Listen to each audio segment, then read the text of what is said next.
Let's now talk further about pragmatics and critical discourse studies. And here I'll talk about some specific concepts related to pragmatics, and we'll try to figure out how these could be helpful in understanding critical discourse analysis, or could be helpful in undertaking critical discourse analysis. Here I'll talk about presupposition first, because this is one of the most important component of pragmatics, which is used more frequently as compared to any other these days in critical discourse studies. In the beginning, I'll see presupposition and critical discourse studies, and here I'll see a socio-cognitive perspective first.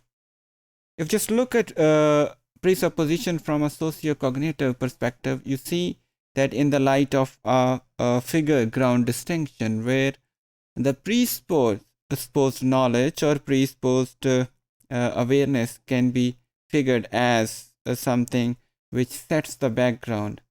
In comparison, the foreground information actually constitutes something new, and this is possible only with the help of the presupposed information.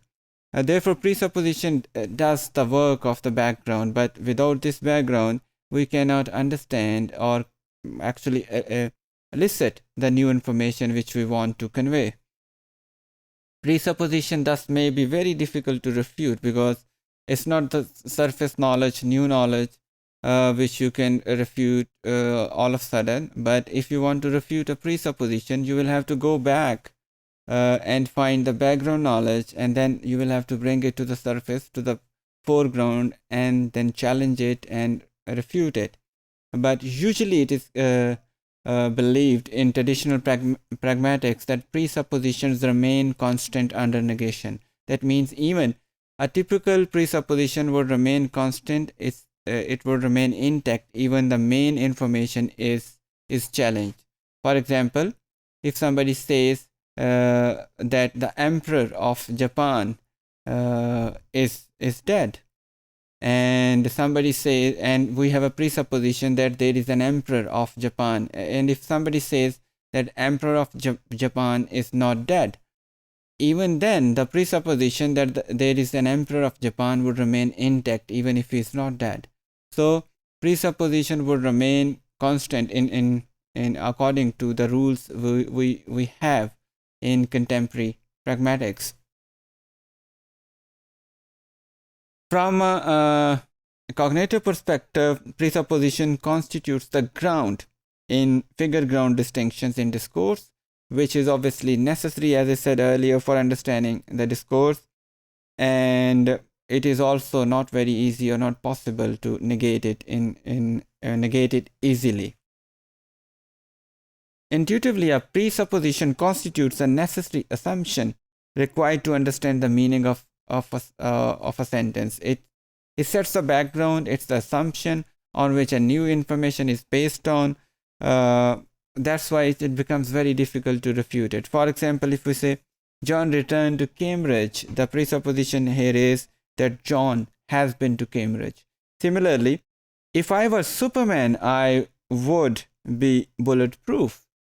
And the presupposition is that I'm not a Superman. If I were a Superman, I would do this. That means that I'm not a Superman. Presupposed material is also unique, is interesting in discourse, and can be analyzed on a number of levels. For example, starting with the basic word level to sentence level, and then also on discourse and even meta discourse, pragmatic level. At lexical level, we see certain presupposed frames in which we see the choices of various words, which actually not only define the characters who use those words, but also the meaning behind it, behind the use of those words in various particular situations. And such lexical choices have been used quite frequently by various analysts working in the field of CDA. We can see Fairclough has used in his early works in 1992. He used the use of lexical choices employed by various people to convey certain critical social messages in their text. Similarly, it has been used in referential and predicational strategies by Woodick, and there has been a series of works on these strategies. In all these works, these lexical level pragmatics have been involved. Then these presupposition also figure in other works. For example, a work about the representation of social actors by Van Leeuwen, and including metaphorical representations of various words by Fairclough. We also have word and phrase level semantic presupposition in many other works also. For example, the word stop, regret. When we say I regret doing something, that actually implies the very word regret implies that I have done something wrong. So it presupposes something. The word stop implies that I have done something or which has stopped now. So the words themselves carry certain meanings, and these kind of words, these kind of presuppositions are used very frequently in political discourses by various political actors. Let's say there is a popular discourse, Pakistan को तरक्की करनी चाहिए. That means, that actually implies that Pakistan अभी तक तरक्की नहीं कर रहा. That's what simply implies. So the word चाहिए has its own implications. So in Urdu, similarly, we have words in English also, word should, word would, who has their own implications. So lexical level choices, presuppositions are very important in critical discourse analysis. Similarly, we have clause or sentence level presuppositions, and usually they are typically found in one sentence or single clause presuppositions. And these are usually found in the sentences like I stopped smoking. That means I used to smoke. And then I regret arguing with her. That presupposes that I actually argued with her. Coordinating conjunctions such like either, or, but, they also convey certain presupposed meanings and contexts which are very important in critical discourse analysis also. And now these days they are used frequently to analyze political texts also. And discourse level is very interesting. This is well beyond a single sentence level. And at discourse level, we look into the overall meaning or a sizable chunk of a text, or the overall meaning, as I said earlier, of a text. In this regard, the background knowledge of the broader discursive formations would become inevitably important, and here where presuppositions actually are closely tied up with critical discourse analysis. And this may include socio-cognitive ideological assumptions based on which a certain discourse is generated. In order to decode presuppositions or assumptions at the discourse level, we need to have somehow a deep view of the background of the participants and of the topic on which a certain communication is occurring, because that would help us figure out various socio-cognitive ideological assumptions which are underlying the entire discourse we are discussing. Presupposed discourses also include generic expectations also. What kind of discourse should be conveyed in what kind of ways? What are those expectations are very important.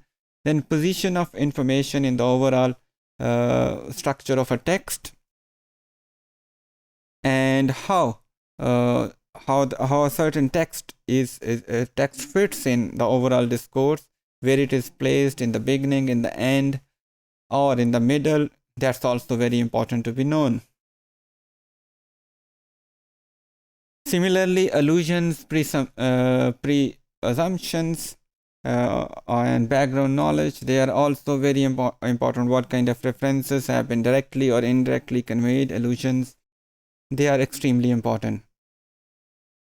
We also have a recently included pragmatic level competence also, or pragmatic competence level of assumptions, in which the presupposed assumptions about the way discourse operates in general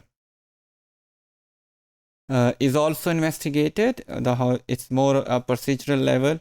In it, we try to figure out, in simple words, the presuppositions about the presuppositions.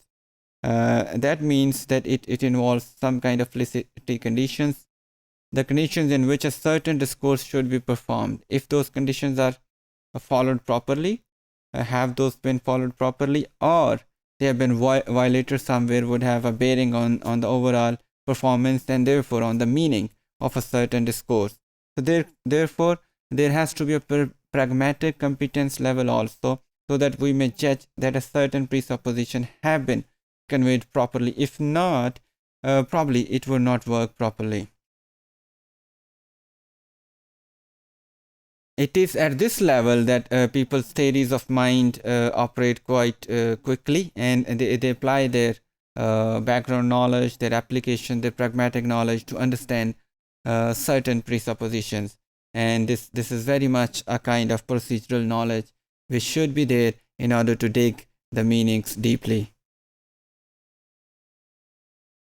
Presupposition analysis is always very crucial for uncovering naturalized ideologies which are embedded in certain texts.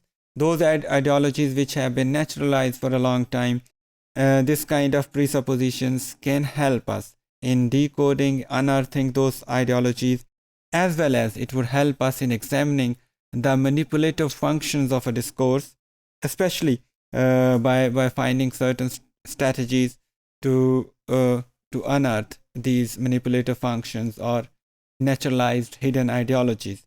So overall, we can sum up that presupposition, which is essentially a pragmatic tool as far as the generation of knowledge in the previous century is concerned, can become, and to a large extent has become, a very important tool in critical discourse studies also, where it helps us in understanding the hidden ideologies and power relations.